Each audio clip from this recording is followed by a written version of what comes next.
बिस्मिल्लाहिर्रहमानिर्रहीम। अस्सलाम वालेकुम क्लास 4th ईयर। अब हम स्टार्ट करने जा रहे हैं वेव्स एंड ऑसिलेशन को, जो कि पेपर बी है आपके कोर्स का। आज हमारा फर्स्ट लेक्चर है जिसमें हम चैप्टर फर्स्ट को स्टार्ट करेंगे, हार्मोनिक ऑसिलेशंस। हम सबसे पहले ये देखेंगे कि व्हाट आर ऑसिलेशंस। ऑसिलेशन क्या है? One complete round trip of the vibrating body about it's equilibrium और मीन पोजीशन। अपनी मीन पोजीशन के अराउंड एक मुकम्मल राउंड ट्रिप जो है उसे हम ऑसिलेशन का नाम देते हैं। इसको समझने के लिए हम मिसाल लेंगे सिंपल पेंडुलम की।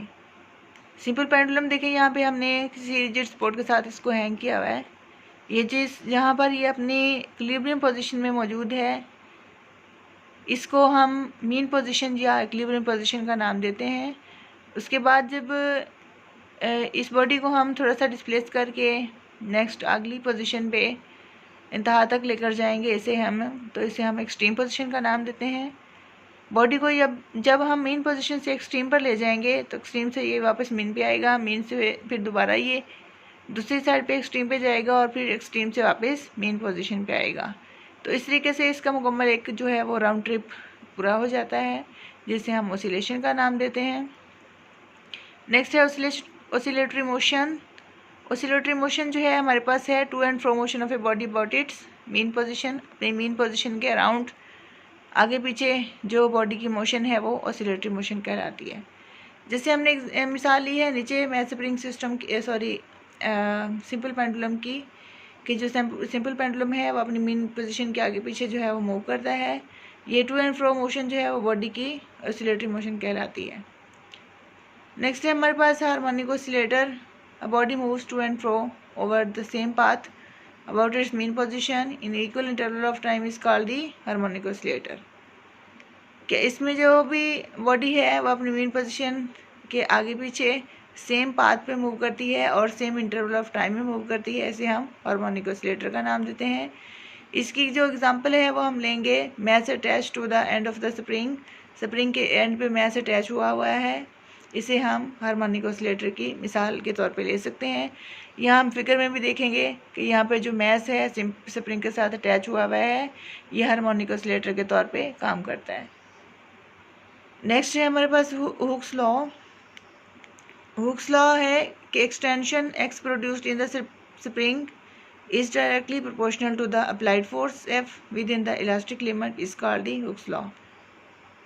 इसमें देखें कि हम पहले थोड़ा सा चलते हैं दोबारा फिगर की तरफ। ये फिगर जो है मैथ स्प्रिंग सिस्टम की, ये एग्जैक्टली एक्सप्लेन करती है हुक्स लॉ को, कि यहाँ पे सपोज हमने किसी रिजिड सपोर्ट के साथ स्प्रिंग को बांधा है और इसके साथ बॉडी अटैच है। अब बॉडी को जब हम फोर्स एफ अप्लाई करने के बाद एक्सट्रीम पोजीशन पर ले जाएंगे, तो अब यहाँ पर देखें इसमें मेन पोजीशन से यहाँ तक जो डिस्प्लेस करने में इसका कवर डिस्प्लेसमेंट होगा वो एक्स होगा, जिसे हम यहाँ पे एक्सटेंशन का नाम दे रहे हैं। और F इक्वल टू के एक्स जो है वो F जो है वो फोर्स है जो कि हम यहाँ पर अप्लाई कर रहे हैं।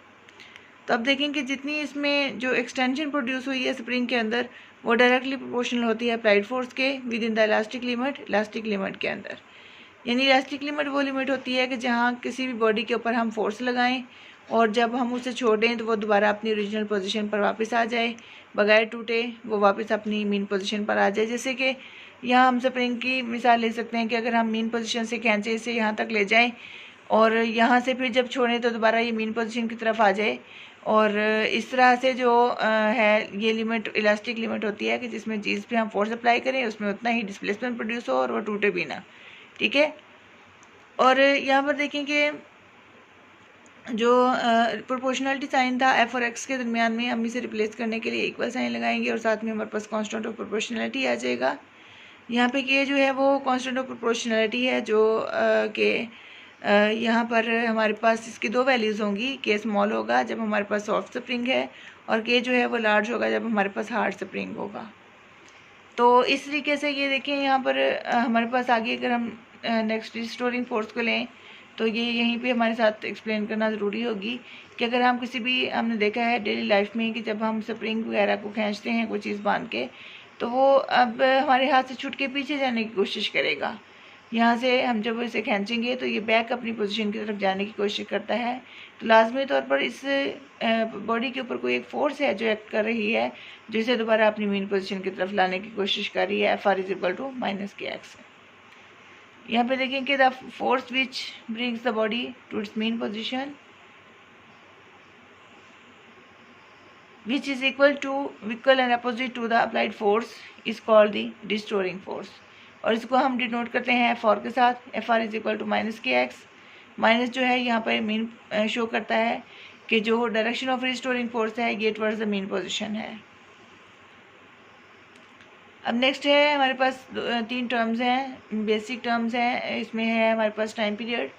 टाइम पीरियड वो टाइम होगा कि जिसमें बॉडी ओसिलेट कर रहा हो और वो अपना एक कंप्लीट जो है वो राउंड ट्रिप मुकम्मल करे। तो इतना राउंड ट्रिप मुकम्मल करने में जितना उसे टाइम लगेगा वो क्या कहलाएगा, हमारे पास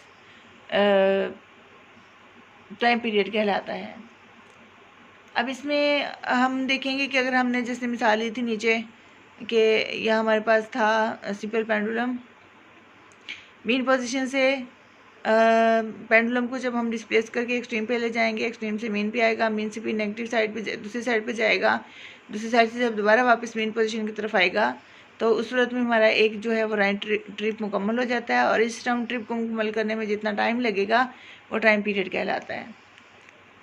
उसके बाद जो है फ्रीक्वेंसी आ जाती है। फ्रीक्वेंसी है कि number of oscillations completed by an oscillating body in 1 second. 1 second में जितने ऑसिलेशन मुकम्मल करेगा बॉडी वो उसकी फ्रीक्वेंसी कहलाती है। ऐसे यूनिट है होंगे इसके हर्ट्स, इसको हम रिप्रेजेंट करते हैं hg के साथ। और उसके बाद आ जाता है एम्पलीट्यूड।